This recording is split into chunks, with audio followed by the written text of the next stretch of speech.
Pull a coin out of your pocket, any coin. Run your thumb along the edge.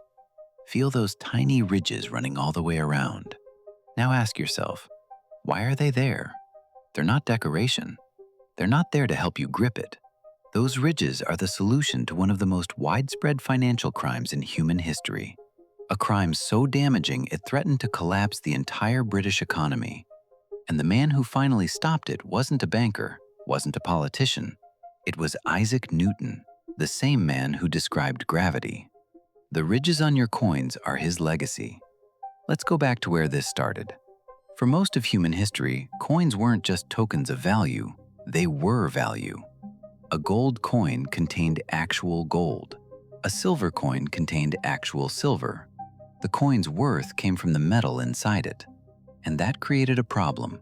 Because if a coin is made of real gold and you shave a tiny sliver off its edge, you still have a coin that looks like a coin, spends like a coin, and is accepted like a coin.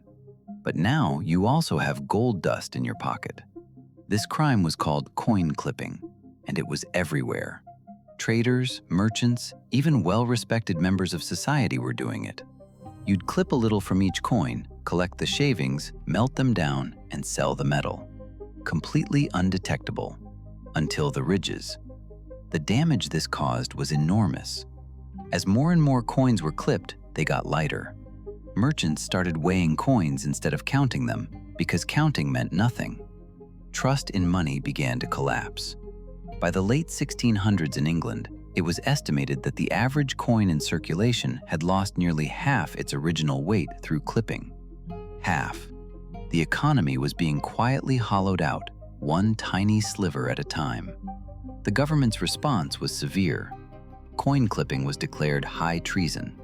Not fraud, treason. For men, the punishment was hanging. For women, it was burning at the stake. And still, people did it. Because the profit was too good and detection was almost impossible. This is the world Isaac Newton stepped into in 1696, when King William III appointed him Warden of the Royal Mint. Newton was already one of the most famous scientists in Europe.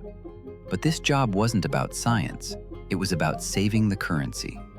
Newton took the role with the same intensity he brought to everything. He went undercover. He visited taverns and prisons in disguise, gathering intelligence on clippers and counterfeiters. He personally prosecuted over 28 cases. Several resulted in execution. But his real weapon wasn't prosecution, it was design. Newton oversaw a complete recoinage of English currency. Every old coin was called in and melted down. And every new coin that came out of the mint had something the old ones didn't. Milled edges. Milled edges. Ridges. Those tiny lines you can feel right now on any coin in your pocket. The principle was simple and brilliant. If every legitimate coin has uniform ridges all the way around its edge, then any coin that's been clipped is instantly obvious. The ridges are gone. The crime reveals itself. The process was called reading.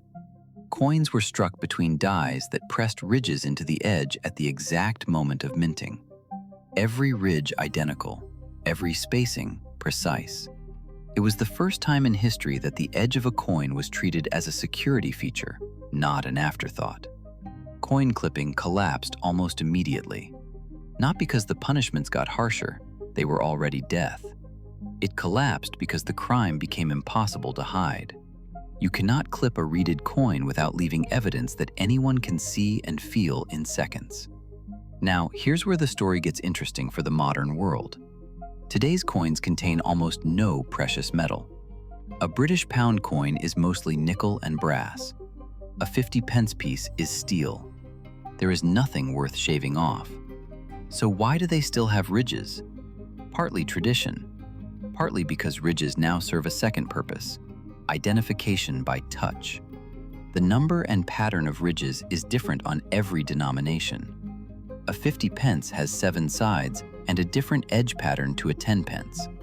A blind or visually impaired person can tell coins apart entirely by feel. The ridges became accessibility. And a third purpose: vending machines. Modern coin-operated machines don't just read weight and size. They read the edge profile of a coin. Ridges, smooth sections, the exact pattern. It's part of how the machine confirms a coin is genuine and not a blank disc of similar metal. So those ridges you've never thought about are doing 3 jobs simultaneously: a 300-year-old anti-fraud measure, an accessibility tool for millions of people, and a machine-readable security code. All in a strip of metal you can barely see. But zoom out for a moment, because there's something bigger here. Isaac Newton, the man who gave us the laws of motion, who explained gravity, who invented calculus, spent the last 30 years of his life running the Royal Mint. Not dabbling in it, running it. He became master of the mint in 1699, the top job, and held it until he died in 1727. 28 years. He considered it just as important as his scientific work. He stabilized Britain's currency, established the gold standard, and executed criminals who threatened it. All of this is in the history books. Almost nobody talks about it. We remember Newton for the apple. We forget that he was also the man who personally sent coin fraudsters to the gallows, and in doing so, built the financial infrastructure that helped fund the British Empire. The ridges on your coins are a footnote to a story most people never hear. And coin clipping itself didn't just happen in England. It was happening across every economy in Europe that used metal currency. Rome dealt with it, medieval France dealt with it, ancient Athens dealt with it. This was not a British problem. It was a fundamental flaw in the very concept of metal money. Because any system where the object of payment contains the thing it represents in value will always be exploited. Always. Humans will find the weakness. That's not cynicism, it's history. The ridge was the patch, the fix, the security update to a system that had been vulnerable for centuries. Think about that next time you tap your card or pay on your phone. The reason we moved away from physical metal currency entirely is the same reason those ridges appeared.